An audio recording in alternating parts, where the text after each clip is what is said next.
Héritage d'Alain Delon, on sait la somme exacte que devraient toucher respectivement Anouchka, Anthony et Alain Fabien. Des mois après la disparition d'Alain Delon, les chiffres tombent.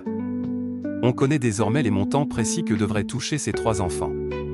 Et comme pressenti, Anouchka, la fille préférée de l'acteur, a été clairement favorisée. C'était un secret de Polichinelle, qu'Alain Delon n'a jamais pris la peine de dissimuler. S'il devait privilégier un de ses enfants, ce serait Anouchka. Et il est semble-t-il passé à l'action.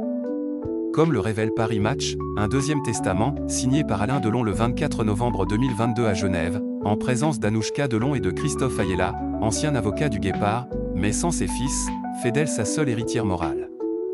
Autrement dit, c'est elle qui aura le dernier mot sur l'utilisation de son image, de son nom, de ses œuvres.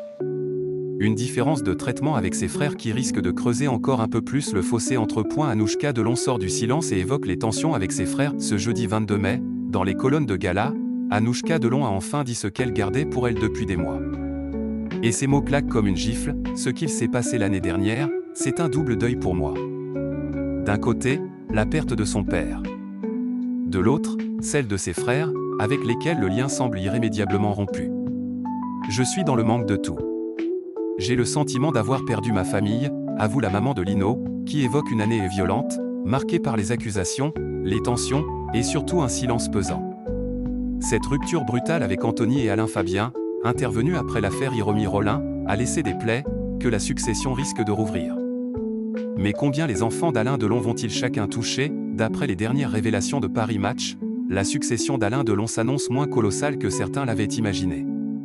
Une fois les frais de succession réglés, qui s'élèveraient à 23 millions d'euros, et les redressements fiscaux pris en compte, une trentaine de millions d'euros resteraient à partager.